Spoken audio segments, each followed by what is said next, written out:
आज अपन स्टार्ट कर रहे थे बेटा हेलो गाइस अपना चलता बेटा डी एंड एफ ब्लॉक। ठीक है, डी एंड एफ ब्लॉक अपना एलिमेंट चल बेटा डी एंड एफ ब्लॉक।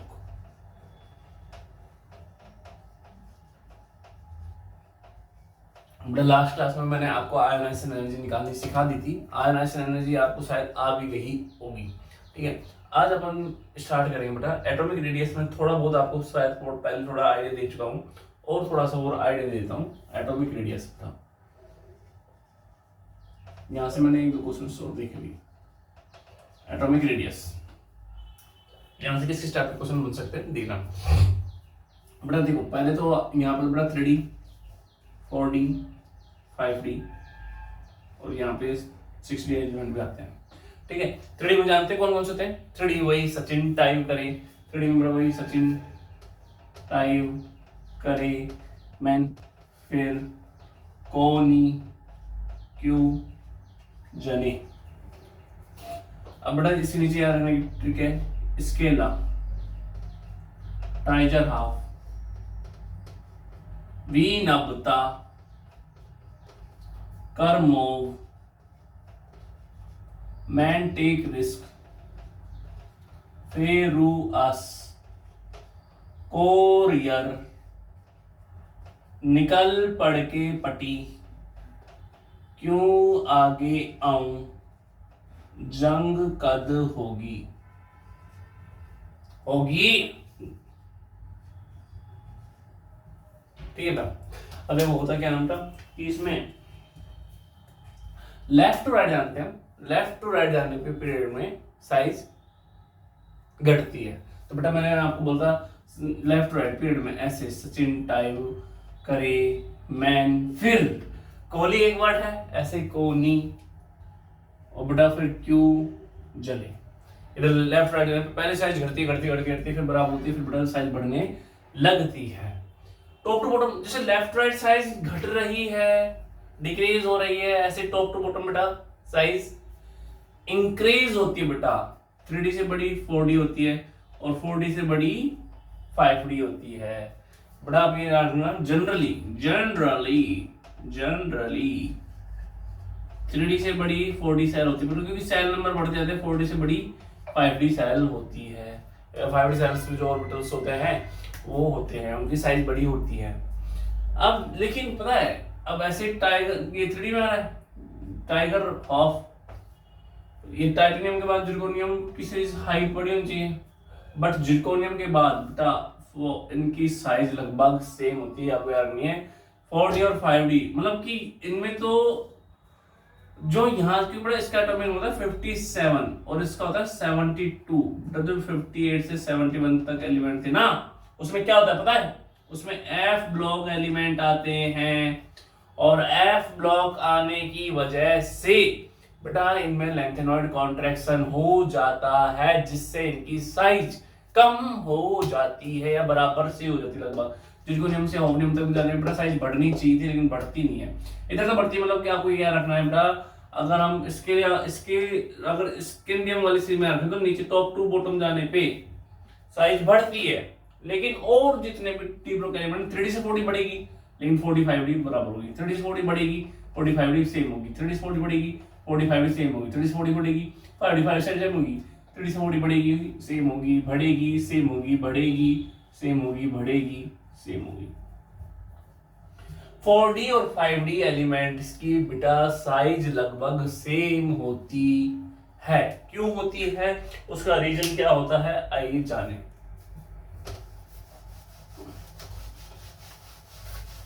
जाने जाने क्यों जाने नहीं देंगे तुझे।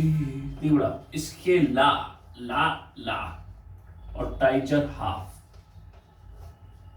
दोनों में क्या डिफरेंस है बेटा इलेक्ट्रॉनिक कॉन्फ़िगरेशन में। बेटा इसके इलेक्ट्रॉनिक कॉन्फ़िगरेशन जानते, काले पेन से देते इसको। बेटा इसके इलेक्ट्रॉनिक कॉन्फ़िगरेशन अबे चल जा बे, गिर गया बुरा मान गया, ये भी नहीं चलेगा भाई। यहां से स्कैंडियम बेटा स्कैंडियम होता है 3D1 4s2। इसका क्या होता है पता है 3D2 4s2। एट्रियम का क्या होता है पता है बेटा एट्रियम का होता है 41 5s2, इसका 42 5s2। तो सेल बढ़ रही है ना 3D से 40, तो साइज तो बढ़नी चाहिए, बिल्कुल ऑब्वियसली बढ़ाते बढ़ती है। इसका क्या होता है electronic configuration 5d1 6s2, cell बढ़ गई, फोर्थ क्लास से फिफ्थ क्लास में आ गया, बढ़ी। लेकिन इसका क्या होता है बेटा, इसका होता है 4f14 5d1 6s2। इन दोनों में डिफरेंस दिख रहा है बेटा कुछ, इसमें 4f में इलेक्ट्रॉन होते हैं 0, क्योंकि इसका एटॉमिक नंबर जो होता है, इसका एटॉमिक नंबर होता है बेटा 51 57, ये नहीं चल रहा, दूसरा ले लेते हैं बेटा। इसका एटॉमिक नंबर होता है 57 और इसका एटॉमिक नंबर होता है 72। तो 57 से 72 के बीच में जो बचते हैं ना 58 से 71 बेटा, वो सारे f ब्लॉक एलिमेंट होते हैं। और f ब्लॉक सर इसमें हुआ क्या बेटा, इसमें f में इलेक्ट्रॉन 0 है, इसमें f में इलेक्ट्रॉन 14 है। अब सर f में इलेक्ट्रॉन होने से क्या होता है बेटा, देखो जैसे कि बेटा देखिए ये न्यूक्लियस, फर्स्ट सेल, फर्स्ट पहला कमरा, दूसरा कमरा, तीसरा कमरा, चौथा कमरा, पांचवा कमरा और ऐसे छठा कमरा मान लो। हॉफ नियम का बना रहे हैं हम, हॉफ नियम। हॉफ नियम में होगा क्या 1s2 2s2 2p6 3s2, third shell है, फोर्थ सेल है, फिफ्थ सेल है, सिक्स्थ सेल है बेटा। लेंथेनम में 4f में 0 इलेक्ट्रॉन है और हॉफनियम में 4f में 14 इलेक्ट्रॉन हो जाते हैं बेटा। पहली बात तो 6s2 है, ये 4f14 वाले इन s के इलेक्ट्रॉन को कहां रिपल्सन करेंगे, थोड़ा एक तो बेटा क्या होता है ये रिपल्सन, क्योंकि देखो इसमें क्या होता है इलेक्ट्रॉन, लास्ट इलेक्ट्रॉन डी में जा रहा था और s में, इनमें रिपल्सन ज्यादा तेज होता है डी में और s में। बड़ा इसमें इलेक्ट्रॉन f में जा रहा है, ये वाला इसको इतना रिपेल करेगा भी नहीं। और ये जो 4f में 14 इलेक्ट्रॉन आ रहे हैं ना, ये न्यूक्लियस की तरफ अट्रैक्शन फोर्स भी लगाएंगे, जाएंगे 14 न्यूक्लियस की तरफ जाएंगे और न्यूक्लियस की तरफ जाएंगे, तो बेटा इनकी साइज थोड़ी छोटी भी हो जाएगी। तो बेटा ये याद रखना, बस आपको याद क्या रखना है, 3D से 4D साइज बढ़ती है, 4D से 5D भी बढ़ती है, किसमें ओनली स्केला में। और जितने भी डी ब्लॉक के एलिमेंट है बेटा उसमें 3D से 4D साइज बढ़ती है, बट 4D और 5D की साइज सेम होती है। अगर आपके बोर्ड में या नीट में क्वेश्चन आ जाए, आपको बस ये याद रखना है 4D और 5D की साइज सेम क्यों होती है, उसका रीजन आप सीधा सा चिपकाना, लेंथेनॉइड कॉन्ट्रैक्शन। रामायण समझ में आई तो ठीक, नहीं आई तो ठीक, लेकिन आपको आंसर ये लिख कहना है 4D से 5D में साइज सेम क्यों होती है, लेंथेनॉइड कॉन्ट्रैक्शन उसके पीछे का रीजन होता है। ओके, आपको ज्यादा वो नहीं करना, इतना ही चलता है। आइए ऑक्सीडेशन स्टेट पे आज हम खत्म कर सकते हैं। एक आते हैं melting point, melting point oxidation state अभी थोड़ी देर में करेंगे। मेल्टिंग पॉइंट,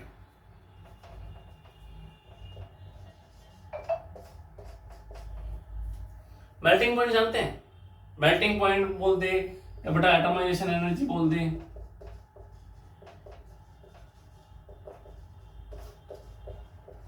दोनों लगभग आप सेम कॉन्सेप्ट से निकालेंगे। मेल्टिंग पॉइंट कैसे निकालेंगे देखो, 3D सीरीज में कौन कौन आते जानते हैं, सचिन, टाइम, करी, मैन, फिर कोनी, कोली, ऐसे कोनी, कोनी, क्यों जले। अब बड़ा इसमें इलेक्ट्रॉनिक कॉन्फ़िगरेशन लिख सकते हैं आप लोग। स्कैंडियम का इलेक्ट्रॉनिक कॉन्फ़िगरेशन क्या होगा 3d1 4s2, टाइटेनियम का बेटा 3d2 4s2, इसका 3d3 4s2, इसका 3d5 4s1, ऐसे इसका 3d5 4s2, इसका 3d6 4s2, 3d7 4s2, 3d8 4s2, 3d8 4s2, 3d10, ये 3d9 बोलो, अरे बोलो, 3d10 4s1, इसका 3d10 4s2। बेटा इसका डी में कितने कमरे होते हैं, कितने ऑर्बिटल्स होते हैं डी में, बता सकते हैं बेटा? डी में होते हैं 5। 1 2 3 4, और S में ऐसे ऐसे इन सब में होगा बेटा। बेटा इसके डी में कितने इलेक्ट्रॉन है? 1। स्कैंडियम वाले भाई साहब की बात करें, स्कैंडियम, और S में कितने इलेक्ट्रॉन है? या ऐसे करते हैं, इसको और अच्छे से समझाने के लिए हम इसको और दूसरा तरीका अपनाते हैं, और अच्छे से समझाने के लिए हम और अच्छा तरीका अपनाते हैं। ऐसे लिखते हैं, ऐसे, सचिन टाइप करे मैन फिर कोनी क्यों जले, क्यों जलता है। बड़ा इसका इलेक्ट्रॉन कॉन्फिगरेशन सामने लिखते हैं, 3d1 for S2, 3d2 for S2, इसका 3d3 for S2, इसका 3d5, बोला करो for S1, 3d5 for S2, इसका 3d6 for S2, इसका 3d7 for S2, इसका 3d8 for S2, इसका 3d10 या 3d9, 3d10 for S1, 3d10 for S2। अब होगा क्या बेटा? अब इसको अपन ऑर्बिटल्स खेलते हैं। इसके डी में कितने ऑर्बिटल? डी के 5 ऑर्बिटल होते ना, 1 2 3 4। डी में 1 इलेक्ट्रॉन और एस में ऐसा ही 2 इलेक्ट्रॉन। ठीक है। टाइटेनियम में क्या है बेटा? टाइटेनियम, आइए टाइटेनियम में डी में कितने इलेक्ट्रॉन? बोलिए, डी के कमरे में 2 इलेक्ट्रॉन जाएंगे, एस में भी 2 इलेक्ट्रॉन जाएंगे। वैनेडियम में क्या बेटा? डी में कितने इलेक्ट्रॉन? डी के कमरे में कितने इलेक्ट्रॉन जाएंगे? 3 इलेक्ट्रॉन जाएंगे, और एस में 2 इलेक्ट्रॉन जाएंगे। होगा। ऐसे क्रोमियम में बेटा क्या होगा बताइए? 1 2 3 4 5, और एस में बेटा होगा, और इसमें क्या होगा? 1 2 3 4 5, और बेटा एस में भी ऐसे ही बढ़ते चल जाएंगे। लेकिन आप ये देखो, माना कि ये स्कैंडियम का 1 एटम है, टाइटेनियम का 1 एटम का, ऐसे ही 2, अगर जैसे कि मान लो ये एक चक्कू है, इसमें आयरन के काफी सारे पार्टिकल्स जुड़ के तो बने होंगे, ऐसे स्कैंडियम के काफी सारे पार्टिकल्स मिलके ही तो बनते हैं बेटा। तो स्कैंडियम के काफी सारे पार्टिकल, मतलब कि मान लो कि दूसरा एटम है वो ऐसा है, दूसरा एटम का भी इलेक्ट्रॉनिक कॉन्फ़िगरेशन सेम है, 3d1 है बेटा, 4s2 है। ऐसे क्रोमियम, ऐसे बेटा इनमें सब में है, सबके पार्टिकल्स हैं आपस में। इसमें 2 इलेक्ट्रॉन है, एस में 2 इलेक्ट्रॉन है। इसमें बेटा इसमें कितने इलेक्ट्रॉन होंगे? इसमें तो वही 3 इलेक्ट्रॉन होंगे, और एस में 2 इलेक्ट्रॉन होंगे।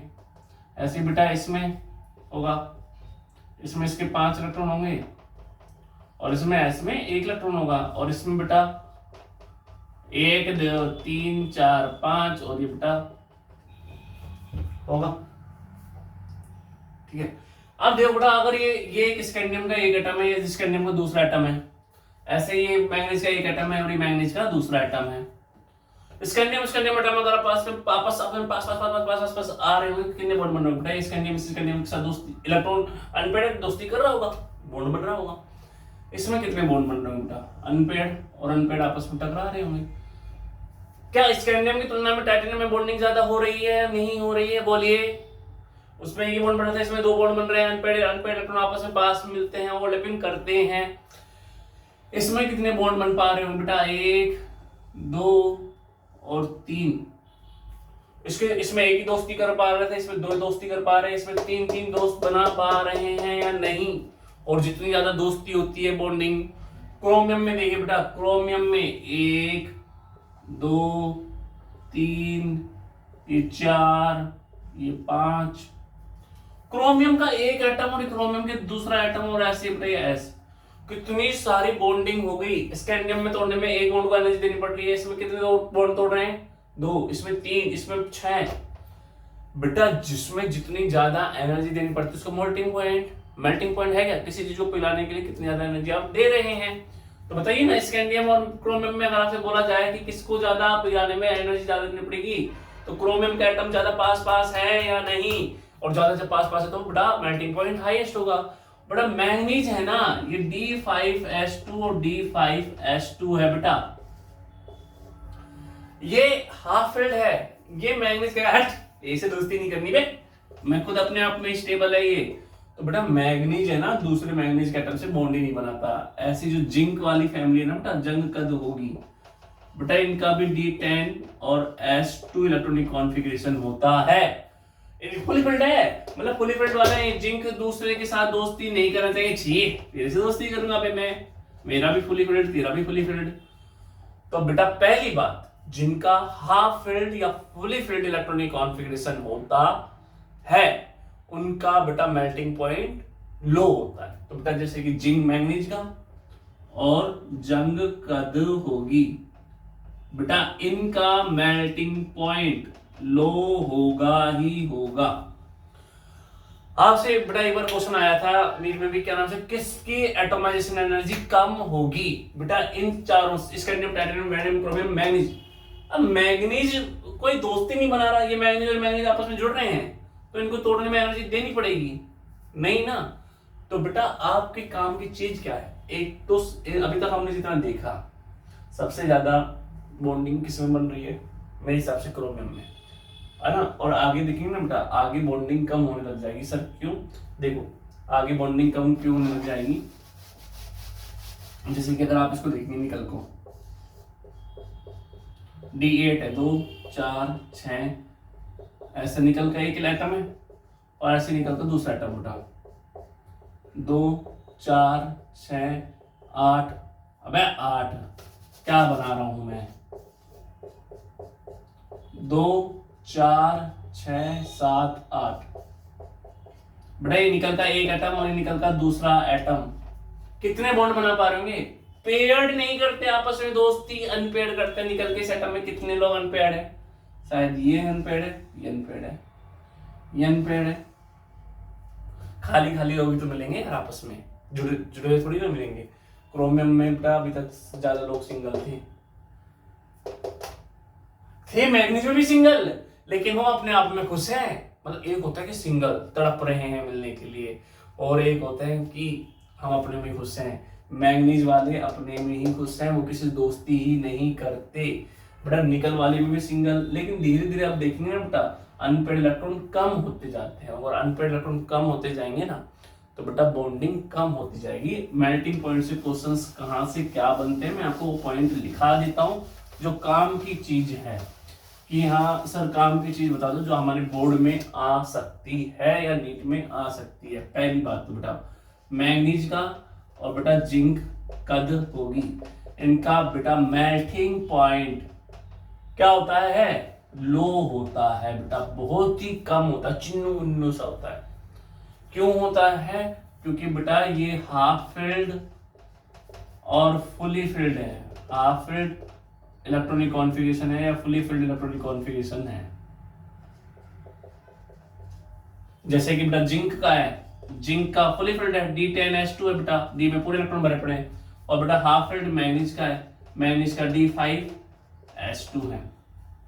तो बेटा तो ये अपने में मस्त है, इनको दोस्ती करने की जरूरत नहीं होती, तो इनका मेल्टिंग पॉइंट कम होता है। और आपसे बोला जाए सबसे ज्यादा हाईएस्ट मेल्टिंग पॉइंट किसका होगा, हाईएस्ट मेल्टिंग पॉइंट बेटा, हाईएस्ट मेल्टिंग पॉइंट होता है क्रोमियम का। क्यों होता है बेटा? क्योंकि इसमें अनपेड इलेक्ट्रॉन ज्यादा होते हैं, इसमें होता है 3d5 4s1। तो अगर आपसे बोला जाए हाईएस्ट मेल्टिंग पॉइंट किसका होता है, क्रोमियम का, लोएस्ट मेल्टिंग पॉइंट किसका होता है बेटा, मैग्नीज का। और अगर आपसे बोला जाए एटॉमाइजेशन एनर्जी, एटॉमाइजेशन एनर्जी मेल्टिंग पॉइंट ना देके एटॉमाइजेशन एनर्जी, बेटा एटॉमाइजेशन एनर्जी मतलब उसको एटम्स में कन्वर्ट करने के लिए किसको ज्यादा एनर्जी देनी पड़ रही है। मैग्नीज तो पहले अकेला है, किसी दोस्ती कर ही नहीं रहा ना, तो उसको एनर्जी कहां से दोगे। तो बेटा मैग्नीज अपने में मस्त है, वो उसको कम लोवेस्ट एनर्जी होती है बेटा, लोवेस्ट एनर्जी होती है मैग्नीज की, और बेटा क्रोमियम की वही दोस्ती ज्यादा कर रहा है, तो उनको दोस्तों को अलग करने के लिए ज्यादा एनर्जी लगेगी। क्रोमियम में बेटा हाईएस्ट एनर्जी होती है, हाईएस्ट एटॉमाइजेशन एनर्जी।